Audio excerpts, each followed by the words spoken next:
Bon bah bonjour tout le monde, nous sommes aujourd'hui le vendredi. Alors je dis bonjour tout le monde, je dis bonjour surtout à tous les suiveurs, tous les followers qui naviguent avec moi en ce moment et qui font la course virtuelle sur Virtual Regatta. Nous sommes tous partis dimanche à midi. Eh bien, tous les bateaux se sont suivis de très très très près jusqu'au Cap, en réalité jusqu'au Cap Finistère et même un peu plus loin, jusqu'au sud du Portugal, à la hauteur du Cap Saint-Vincent. Donc la particularité du jeu, là, cette fois-ci, de cette course-là, avec le bateau Beneteau Figaro 3, c'est que c'est entre guillemets, un petit bateau comparé aux IMOCA ou aux Ultimes. Donc il a des vitesses aussi beaucoup plus lentes, enfin tout est relatif. Hein. Ce sont d'ailleurs des bateaux qui se rapprochent beaucoup plus des bateaux sur lesquels nous avons l'habitude de naviguer, ce qui rend les choses aussi très intéressantes. Alors, cette fois-ci, je n'ai pas fait les erreurs que j'avais faites dans la course précédente, c'est-à-dire que j'étais prêt. J'avais préparé mes polaires, j'ai pas fait de confusion dans les fichiers grip. Voilà, je sais qu'il faut utiliser qu'un seul fichier grip, c'est celui de GFS.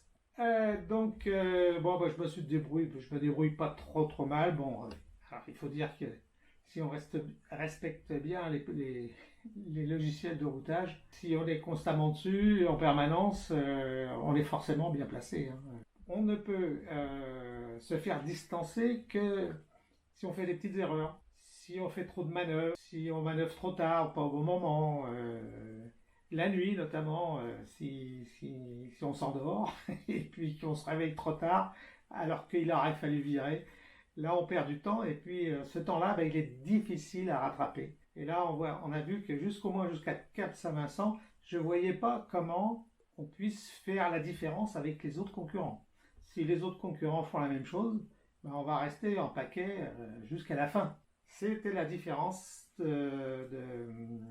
précédente, de Great Escape, où j'avais pris un IMOCA. Là, dès le départ, il y avait des options stratégiques à prendre. Il y avait une route nord et il y avait une route sud. Là, dans cette transat à G2R, au départ, il n'y avait pas de stratégie. Il fallait suivre le routeur et puis c'est tout. Il n'y avait pas d'option à prendre. Et donc, jusqu'à hier, je me suis dit, bon, ça va être un peu ennuyeux tout ça, parce que si ce n'est qu'être très fidèle au routeur, et à la limite pour beaucoup de suivre ce que j'appelle moi les cadors, c'est-à-dire les cadors, c'est les professionnels du jeu, c'est ceux qui jouent beaucoup et qui sont très futés, très pointus sur le jeu. Donc il suffit d'en repérer quelques-uns et puis de les suivre. Ça c'est une option, hein, c'est une option du jeu. Moi c'est pas tout à fait mon truc, mais bon, des fois dans le doute, quand on a un doute sur une option, et là je vais revenir dessus, c'était un peu mon problème hier, enfin problème oui et non, c'est présenté pour la première fois, et je trouve que c'était bien, la possibilité d'une option stratégique. C'est-à-dire que la route directe, la route du jeu, nous fait tourner autour de la bouée aux îles Canaries, une bouée qu'il faut contourner par l'est. Et alors, le problème avec les routeurs, c'est qu'il faut mettre un waypoint sur la route à cet endroit-là. Et contrairement au waypoint du Cap Finistère, parce que si on n'avait pas mis de waypoint au Cap Finistère, la route nous aurait fait aller à Saint-Jacques-de-Compostelle.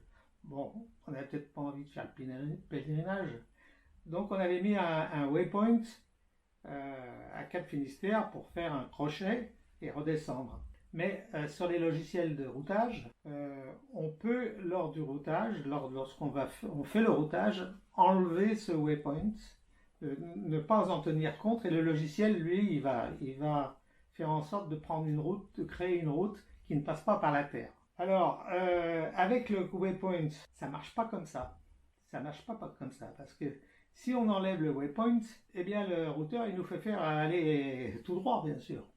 Et là, on n'a pas l'option, sur Weaver 4D que j'utilise, il n'y a pas l'option, qui serait bien d'ailleurs d'avoir, c'est l'option laisser la bouée à tribord ou à bâbord. Parce que là, le problème qui se pose aux îles Canaries, c'est que c'est pas forcément judicieux de passer au cordeau de la bouée. On pouvait passer plus au large, voire même le long de la côte marocaine. Mais comment simuler ça?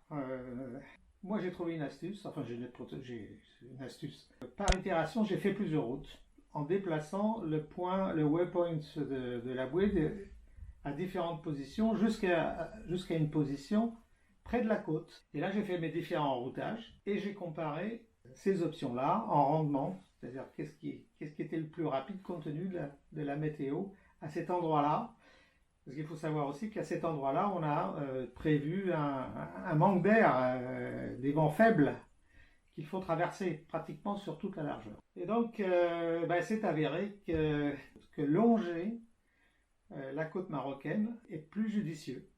Parce que là, on descend beaucoup plus rapidement vers le sud pour aller choper les alizés, qui sont relativement bas. Alors que la route par le waypoint de la bouée fait passer par un tracé où le vent est beaucoup moins fort. Et après, il faut de toute façon qu'il redescende.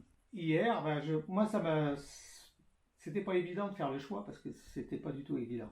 Ce qui m'a aidé, c'est que je me suis dit, ça serait une bonne option. Et puis au moins, on aurait un choix stratégique pour se différencier des autres concurrents. Sinon, on va jusqu'au bout, on va se retrouver toujours les uns derrière les autres sans se lâcher. Et là, cette option-là permet aussi de scinder la flotte en plusieurs groupes ou au moins en 2 groupes. Et c'est ce qui s'est passé. Un groupe important a continué la route vers la bouée. Et puis un beaucoup plus petit groupe continue en ce moment tout droit vers le sud.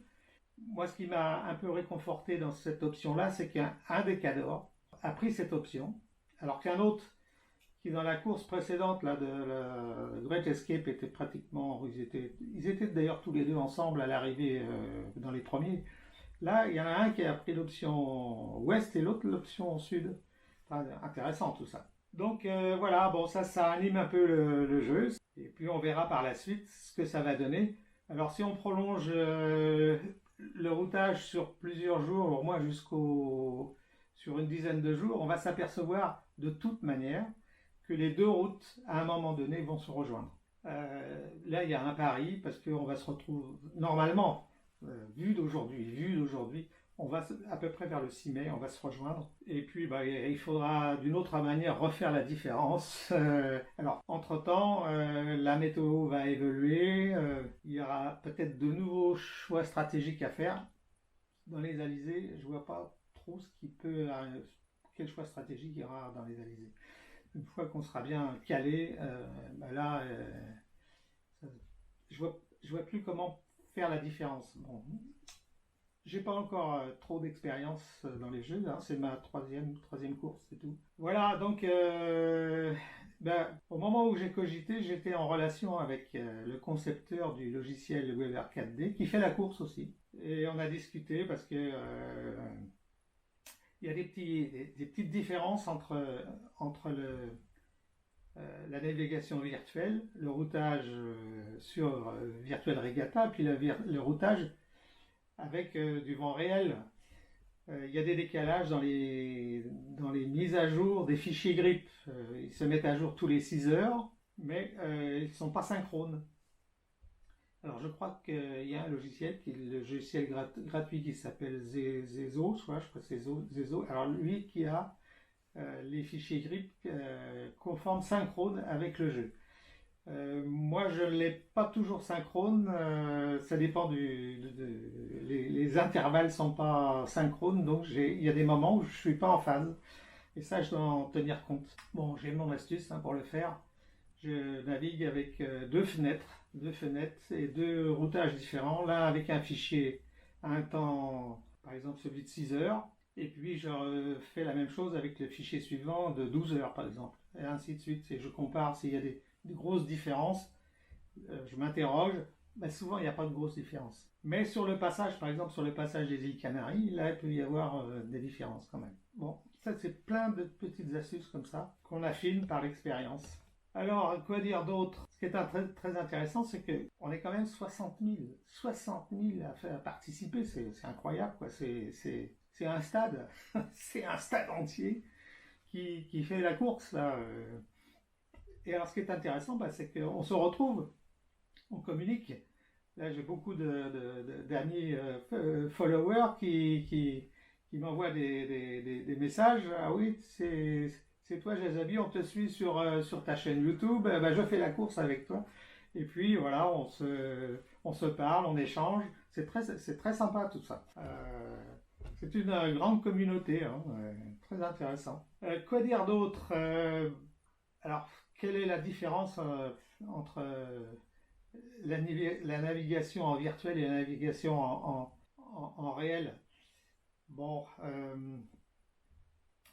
d'abord, par rapport au routage, hein, parce que pour moi, le jeu, c'est plus un jeu de routage que de navigation, que de voile pure, quoi. Mais c'est un bon exercice pour s'exercer à manipuler les logiciels de routage.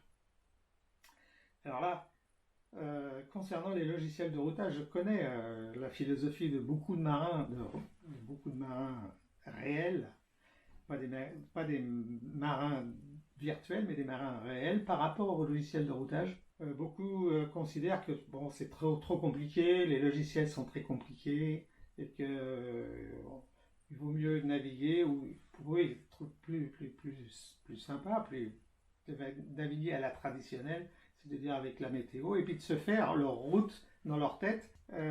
C'est une façon de voir les choses. Pour certaines situations, c'est pas toujours évident. Pour moi, le logiciel de routage, c'est une sécurité. Alors, c'est vrai que tous ces logiciels comme Weber 4D, tout ça, ce sont des usines à gaz. C'est-à-dire que pour les maîtriser, on ne les maîtrise pas du jour au lendemain, il faut s'exercer, et puis il faut en faire, il faut en faire, il faut en faire. Et puis au bout d'un moment, on maîtrise tout ça et ça devient plus facile et ça devient très intéressant et surtout très sécurisant. Et là, j'insiste là-dessus parce que je pense qu'aujourd'hui, si on n'avait pas ces instruments-là, si on n'avait pas cette sécurité de savoir à l'avance dans quelles conditions on va naviguer, ou d'ailleurs ne pas naviguer, beaucoup de gens, comme nous, comme moi, n'auraient pas fait tout ce qu'on fait, tout ce qu'on a pu faire en partant de Saint-Malo par Gibraltar, en se retrouvant en Grèce. Jamais, je crois que jamais, je me serais aventuré à traverser 2 fois le golfe de Gascogne, dont une fois en équipage réduit avec Sabine seulement. Et on l'a fait alors que nous étions dans la 2e saison de notre expérience en navigation hauturière. Nous avons commencé la première navigation hauturière de notre vie en 2014 et 2015 était notre 2e année. C'était peu et on a fait la traversée du golfe de Gascogne tous les deux, mais je l'ai fait en connaissance de cause avec les informations du routeur et j'étais sûr qu'on ne prenait pas de risque. Et c'est ça l'avantage de ces logiciels, c'est de nous permettre de prendre des décisions de navigation, mais surtout de dire je peux prendre la mer, je peux aller faire ma navigation et je suis pas totalement sûr, mais je suis de fortes chances que je ne rencontre pas de problème dans ma navigation.